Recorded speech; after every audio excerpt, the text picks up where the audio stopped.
안녕하세요. 저는 홍씨입니다. 오늘은 영종도에 위치한 BMW 드라이빙 센터에 왔는데요. 이 먼 곳까지 온 이유가 무엇이냐?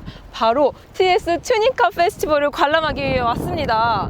이 페스티벌이 정말 대단한 게 뭐냐면요. 국토교통부와 한국교통안전공단이 주최하는 무려 제1회 튜닝카 페스티벌이기 때문입니다.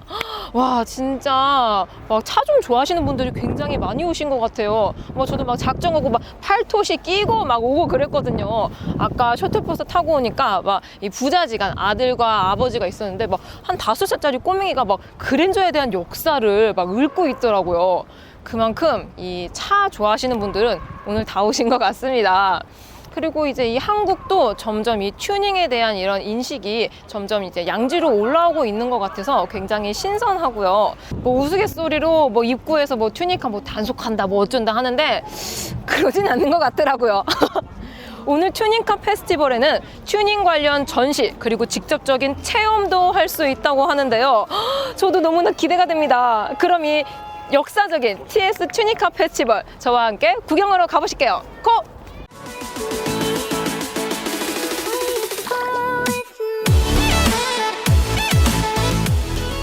여기는 짐카나 경기장입니다. 짐카나는 차량의 성능에 크게 영향이 없기 때문에 저 아까 보시면 아까 있었는데 저기 저 소나타 NF로도 출전을 하십니다.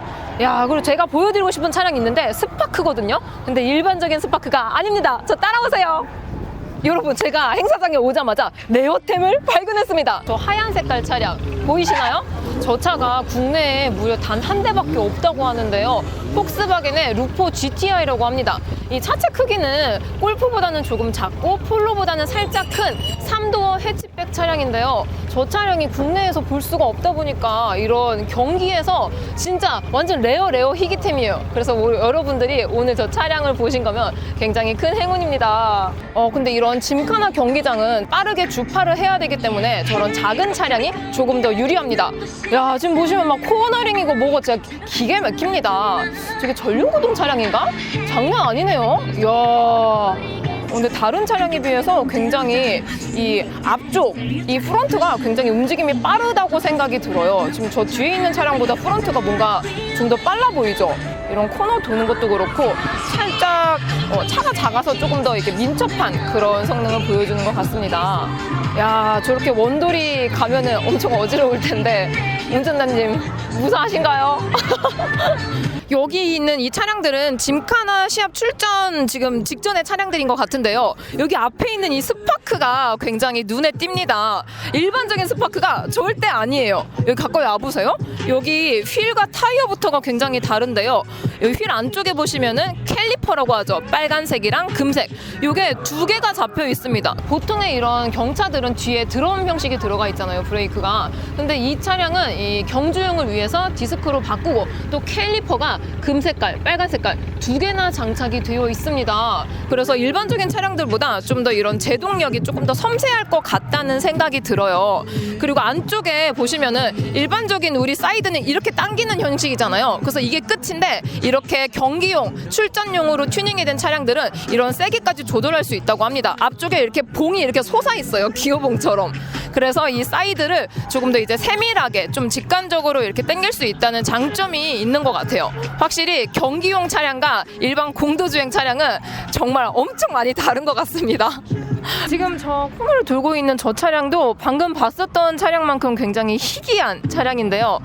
일본에서 만들어진 차량인데 저 차가 660cc, 그러니까 경차에 속하죠, 국내에서는. 근데 뚜껑도 열리고 무려 후륜구동입니다. 야, 진짜 저 사이즈에 저렇게 뚜껑 열리는 스포츠카, 와, 진짜 저거는 저도 약간 탐나네요. 확실히 저게 후륜구동이라서 그런지 약간 오버스티어가 조금 있는 것 같아요. 방금 봤었던 그 폴로 차량보다는 조금 더 뭔가 이 앞바퀴가 조금 더 예리한 그런 느낌이 느껴지시죠? 야, 근데 차가 작아서 그런가 엄청 민첩하네요. 저 차량이 일본 버블 시대 때 참 잘 팔렸었던 차량이라고 해요. 지금은 안 나오는, 출시가 안 되는 차량이긴 하지만, 야, 진짜 이 차량도 정말 희귀템입니다, 여러분. 많이 봐주세요. 여러분들께 보여드리고 싶은 차량이 굉장히 많았는데 다 나가버렸습니다. 그래서 지금 제 앞에 있는 이 약간 연분홍 색깔 이 젠쿱이 딱 이 엔진룸을 보면은 진짜 이 튜닝카 페스티벌답게 딱 봐도 뭔가 다르지 않으신가요? 막 보닛에 막 구멍도 뚫려 있고 저기 뭐 터빈 보면은 약간 드럼통 같이 생긴 거 있잖아요. 저게 다 튜닝이 되어 있는 거예요. 그래서 약 제가 추측하건대 한 300~400마력 그 정도로 튜닝이 된 것 같고, 또 앞에 보시면 막 쿨러도 있고 뭐 엄청나게 튜닝이 많이 되어 있습니다. 그리고 저런 벨트 이런 것들도 보니까 따로 경량화를 작업을 안 시킨 차량인 것 같아요. 보통 이런 경주에 쓰이는 차량들은 진짜 1g이 소중하거든요. 가벼울수록 이 단위가 달라지기 때문에. 근데 경량화를 안 시킨 이유가 있을 것 같아요, 이 차주분들도. 그럼 보니까 제일 중요한 배터리가 없습니다, 여러분. 아무래도 배터리 무게가 굉장히 무겁다 보니까 다른 곳에 이동을 시킨 것 같아요. 그래서 프론트에는 정말 달리기 위해 그런 부품들만 놓은 것 같고, 또 여기 정가운데에 스트럿바가 보이잖아요. 근데 그 스트럿바 양 끝에 중심에 위치한 것도 이런 일반적인 차량이랑 다 다릅니다. 이게 다 특수 제작이 된 것들이에요. 그래서 오일통 같은 것들을 같이 쉐어할 수 있도록 이렇게 만든 것들이기 때문에 진짜 하나부터 열까지 달리기 위해서 다 세팅을 한 차량인 겁니다. 대단하네요. 오, 그리고 이 파란 색깔 차량은 도요타 수프라 차량이거든요. 막 해외 틱톡 보면은 막 무슨 뭐 수프라, 그게 바로 이 차량입니다. 이 차량이 일본 버블 시대를 상징할 수도 있는 차량인데요. 여기 보시면은 막 이 후드부터 막 이런 가니시까지 엄청나게 다르죠. 그리고 안쪽에 여러분 보이실지 모르겠는데 저기 타이어가 조수석에 타이어가 있습니다. 와, 이거 우엔들이네요. 역시 일본 차량. 아무튼 근데 이 차량은 왜 타이어를 싣고 다니냐, 이게 이런 레이싱 같은 것들은 무슨 팀 이렇게 팀끼리 움직이게 되어 있습니다. 그래서 좀 큰 차량들을 싣고 거기 뭐 타이어나 부가적인 것들을 싣고 오는데, 아마 이 차주분은 팀 없이 혼자 이렇게 레이싱을 다니시는 것 같아요. 보통 젠쿱도 한 세트 정도로 타이어를 실을 수 있는데 이 차주분도 혼자 오셔가지고 저렇게 타이어를 싣고 오신 것 같습니다. 그리고 이 도요타 수프라면은 엔진 이야기를 빼먹을 수가 없는데요. 지금 이게 제 차가 아니라서 엔진룸을 깔 수는 없지만 2JZ라고 굉장히 유명한 엔진이 들어가 있고, 또 순정부터 트윈 터보가 탑재가 되어 있습니다. 그래갖고 외국 분들 보시면은 튜닝 제대로 하시는 분들 이 수프라로 막 1000마력 이상, 막 1200, 1300마력 막 이렇게 업을 시킵니다. 그래서 저쪽에 보시면은 막 맥라렌도 있고 막 람보르기니도 있고 하거든요. 진짜 저런 차들과 슈퍼카 차들과 제대로 붙으면 이 도요타 수프라가 이깁니다. 그만큼 진짜 이 레이싱을 위해서 태어난 차죠. 와, 이제 이런 거 타면 얼마나 재밌을까요? 여러분, 이거 보세요. 이 타이어는 아마 조만간 이제 처리가 될 그런 타이어인 것 같은데, 야, 이 타이어는 진짜 알뜰하게 썼다. 여기 지금 철심 나온 거 보이시나요, 이거? 야, 이게 보통 한 2회분 정도 쓰면은 이렇게 다 타이어가 마모가 된다고 해요. 야, 그리고 이 드리프트 차량들은 이렇게 보시면은 전륜과 후륜의 휠이 다릅니다. 보통 이제 전륜에 보시면은 조금 이제 좋은 휠이라고 하죠. 이런 휠들을 껴놓는데 이 후륜에는 그냥 아무거나 껴놓는 거예요. 왜냐하면은 드리프트는 이 뒤를 날려서 쓰는 거기 때문에 전륜이 중요합니다. 그래서 후륜은 그냥 뭐 아무거나 그냥 대충 맞는 거, 그런 거 껴놓으시는 것 같아요. 보면은 사이즈도 조금 다른 것 같고요. 그래서 보통 2번 정도 놀고 나면은 이렇게 타이어를 못 쓰기 때문에 서포트 차량을 같이 오거나 아니면 방금 보셨던 저 도요타의 수프라처럼 저렇게 타이어를 따로 가지고 오십니다. 자, 그리고 이 차는 3.8 트윈터보 젠쿱입니다. 야, 이제 보시면은 저 좌우에 약간 드럼통 같이 생긴 은 색깔 있잖아요. 저게 터빈이에요. 그래서 터빈이 좌우에 2개가 들어가 있고요. 또 이제 엔진 정 가운데 보시면 약간 빨간 색깔, 약간 캡처럼 생긴 그런 게 있어요. 그래서 아까 제가 보여드렸던 핑크 색깔 젠쿱은 그냥 이런 벨트 형식으로 돼 있는데, 저거는 경량 풀리를 달아놓은 겁니다. 그래서 아마 이 차주분께서는 저 핑크 색깔 젠쿱 차주분에 비해서 이 밸런스를 조금 더 중요시 여기시는 것 같아요. 그리고 또 이렇게 달리는 차량인 만큼 또 열 관리를 열심히 해야 되잖아요. 그래서 이렇게 보닛에 구멍을 뚫어놨습니다. 열 관리를 위해서. 와, 이게 한 300~400마력대 정도 돼 보이는데, 와, 진짜 잘하신 것 같아요, 진짜로. 그리고 이 연두색 차량도 아까 보셨던 젠쿱인데 조금 다릅니다. 아까 전에 보셨던 저 살구색이랑 파란색은 터빈이 붙어 있었다면 이 차량은 슈퍼차저입니다. 그러니까 둘이 이 힘을 내는 방식이 조금 달라요. 이 슈퍼차저는 엔진의 힘을 압축해서 폭발시켜서 내는 거고, 방금 보셨던 저런 터빈 차량들은 이 배기가스를 압축해서 힘을 내서 가는 차량들이에요. 그러니까 이 두 차량의 이게 좀 성질이 조금 다른 거죠. 그래서 이렇게 달리는 차들 보면은 저 터빈 들어간 것들은 뭔가 윙푹 윙푹 이렇게 가면은, 이 슈퍼차저들은 약간 좀 비행기 같은 소리라고 할까요? 뭔가 힝 그런 소리가 납니다. 제가 아까 방금 레이싱 봤을 때 소리가 조금 약간 다르더라고요. 이 차량은 아마 한 400마력대 정도로 세팅을 한 게 아닐까 싶어요. 그리고 다른 차량들에 비해서 그렇게 튜닝을 엄청나게 많이 하지는 않으신 것 같아요. 그리고 저 은색 저거는 아마 냉각수 쿨러를 저쪽으로 좀 빼서 쓰시는 것 같습니다.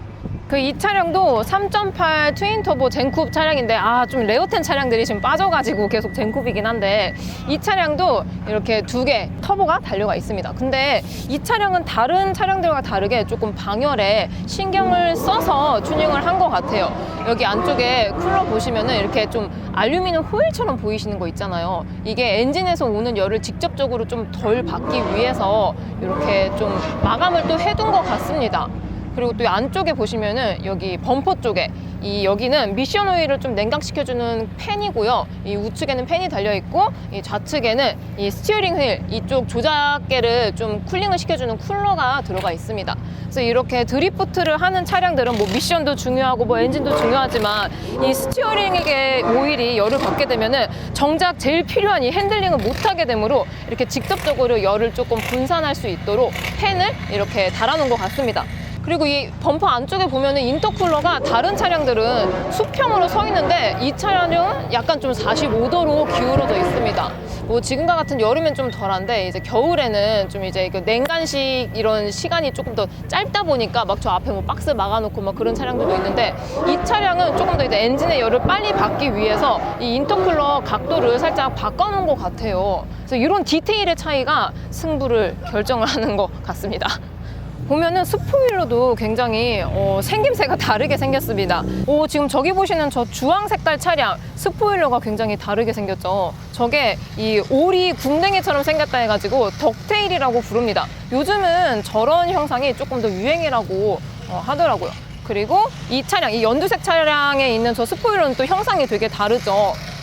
저거는 스완네개라고, 옆에서 봤을 때 약간 백조 모가지? 이렇게 생겼다 그래가지고 스완네개라고 부릅니다. 자, 뭐 저기 AMG랑 뭐 포르쉐, 뭐 M도 보이는데, 이런 차량들은 순정 상태로 충분히 탈 수 있기 때문에 오늘은 패스하고요. 야, 진짜 이 차량도 굉장히 보기 힘든 차량인데, 혼다의 EK9 차량입니다. 그래서 이 뒤에 이 혼다 시빅 뒤에 어떤 넘버가 붙느냐에 따라서 이 차량 모습이 조금 달라요. 그래서 이 차량은 혼다 시빅 EK9이고요. 이게 1.6인데 이게 초경량 바디로 만들어져 있어가지고 이게 또 전륜구동 차량이거든요. 다른 나라는 조금 그런 거 안 하는데, 일본은 유독 이 전륜구동 차량으로 드리프트나 경주를 굉장히 많이 한다고 합니다. 그래서 실제로도 이니셜 D에서 데스매치를 이뤘던 차량이기도 하고요. 일본 수도 고속도로를 가면은 종종 보이는 차량이기도 하고요. 튜닝을 하시는 분들에게는 전 세계적으로 유명한 차량이기도 합니다. 자, 잠깐 전시차 좀 보겠습니다. 굉장히 다양한 차량들이 있어요. 야, 이 차량도 토요타 수프라인데요. 아까 보셨던 차량은 좀 구형 4세대고, 이 차량은 5세대 신형인데, 이거 보시면 이게 슈퍼레이스 6000에 참가했었던 차량이에요. 그래서 이 프레임은 그대로 쓰되, 여기 있는 이런 카울 이런 것들만 따로 튜닝 이렇게 따로 제작을 해가지고 이 레이싱을 위해서 이렇게 만들어진 거죠. 그래서 이렇게 보면은 이 레이싱 전용 차량들은 공도 주행이 아쉽게도 불가능합니다. 야, 이 차량이 V8 8기통에 6200cc가 들어가 있대요. 근데 이 차량은 이 레이싱 전용 차량이라서 아마 이 순정 엔진이 아닐 거예요. 다른 엔진이 들어가 있는 걸로 알고 있는데, 이게 예전에는 다른 차량들끼리, 다른 브랜드들끼리 이 엔진이 공유가 가능했었는데, 지금은 현재 법이 바뀌어가지고 같은 제조사에 같은 엔진만 쓸 수 있게 만들었습니다. 그래서 옛날에 보면은 코란도에다가 그 뉴코란도 디자인이 되게 막 각지고 예쁘잖아요. 그래서 그 코란도 차량에다 이제 조금 약간 힘이 아쉬우니까 모하비 엔진 엔진을 얹어가지고 일명 코압이라는 그런 차량이 있었는데 지금은 법이 바뀌어서 아쉽게도 그렇게 동일 제조사가 아니다 보니까 쓸 수가 없다고 합니다. 근데 이런 경주용 차는 또 이렇게 또 이제 호환이 가능한가 봐요. 자, 이번에는 드레스업 튜닝 차량들입니다. 지금 여기 보시는 이 브랜드가 이 드레스업에서 굉장히 유명한 회사라고 해요. 그래서 요런 진짜 일반 차량들과 확실히 다른 모습을 볼 수 있습니다. 이런 바디킷 보세요, 여러분. 장난 아니에요. 막 음각이 새겨져 있고, 장난 아니네요. 이 차량은 닛산의 350Z 차량인데요. 그 분노의 질주 있잖아요. 거기서 막 나오는 그 도쿄 드리프트, 거기서 나왔던 차량이라고 해요. 진짜 이 휠도 굉장히 다르고, 일단 이 바디킷이 진짜 일반 차량들과 정말 다른 것 같습니다. 괜히 유명한 업체가 아닌 것 같아요. 진짜 무슨 약간 궁전에서 볼 법한 약간 만수르 느낌의 그런 바디킷인 것 같습니다. 이 윙도 날개가 이게 다르네요. 이 차량도 아까 보셨던 도요타 수프라 4세대인데 저 차량은 이렇게 앞에를 못 봐가지고 이제 뒤에를 지금 보여드립니다. 확실히 바디킷 전문 업체다 보니까 이런 바디의 컬러도 굉장히 신경을 많이 쓴 것 같아요. 약간 좀 뭐라 그럴까, 인어공주? 그런 느낌으로 이 햇빛의 각도에 따라서 조금 색상이 다르게 되는 것 같습니다. 그리고 여기 휀다 이런 것들도 굉장히 진짜 제 바디킷을 위해서 진짜 열과 성의를 다해서 이렇게 만든 티가 납니다. 이런 후드도 그렇고 디자인이 굉장히 특별한 것 같아요. 자, 그리고 이번에는 오프로드 튜닝카입니다. 지금 보시는 이 차량은 레인지로버 스포츠예요. 근데 레인지로버 스포츠에 이런 험지 탈출용 튜닝을 했다? 진짜 돈 많으신 분 같습니다. 이게 전에 제가 소렌토에서도 말씀을 드렸는데 이거 보시면은 인치업이라고 하죠. 인치업은 보통 이제 휠 크기를 예를 들어서 18인치에서 19인치를 해도 인치업이고, 이 차체의 높이를 올리는 것도 인치업이라고 말을 합니다. 근데 사실 이 휠 가는 거는 일도 아니에요. 쉬워요.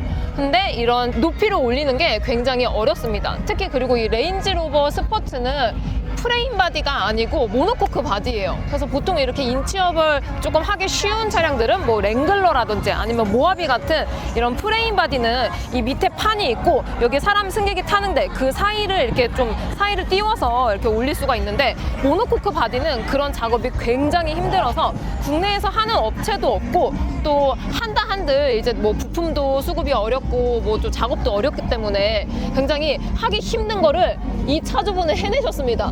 이게 안쪽에 보면은 거의 순정 상태인 것 같아요. 별로 손댄 게 별로 없는 것 같은데, 요러면은 이 인치업을 어떻게 했냐면은 이 쇼바 마운트를 조금 건드렸을 확률이 높거든요.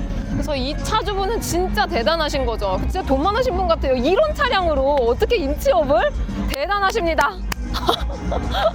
자, 이번에는 지프 랭글러 튜닝카입니다. 방금 보셨던 저 레인지로버와는 다르게 이 랭글러는 프레임 바디예요. 그래서 여기 보시면은 이 까만색 이게 프레임이고요. 이 노란색 요거는 캐빈이에요. 그러니까 프레임 위에 캐빈룸이 얹어진 형태이기 때문에 이런 것처럼 이렇게 리프트를 쉽게 조금 띄울 수가 있습니다. 이 사이를 이렇게 벌리면 되니까요. 그래서 보통 이런 프레임 바디 지프 랭글러나 아니면은 기아 모하비 이런 차량으로 오프로드 튜닝을 굉장히 많이 하세요. 근데 여기 이 차량을 보시면은 이 오프로드 튜닝을 위해서 되게 극도로 튜닝을 한 차량이라고 생각이 드는데요. 보통 이제 엔진하고 이렇게 마운트 이런 쇼바 사이에 이렇게 순정 길들이 있잖아요. 근데 이 차는 되게 극도로 손을 본 상태이기 때문에 막 이런 파이프도 옮기고 배관 늘리고 이러다 보니까 진짜 이거 쉽지 않았겠다 그런 생각이 듭니다. 그리고 이 바퀴 진짜 이거 장난 아니에요. 여러분 보세요. 진짜 제 몸통보다 크지 않아요, 이 바퀴가? 제가 맨날 오프로드 픽업 트럭 이런 거 얘기했을 때 깍두기 타이어라고 했던 게 바로 이런 겁니다. 왜냐면 험지에서 빠르게 탈출을 해야 되다 보니까 일반적인 저런 타이어 트레드랑 완전히 다른 형태예요. 그래서 이렇게 막 깍두기처럼 이렇게 솟아 있잖아요. 그래갖고 이게 공도에서 주행할 때는 막 핸들이 미친 듯이 떨립니다. 막 두두두두두 하면서 강제로 약간 좀 게임처럼 하게 되는 그런 경향이 있대요.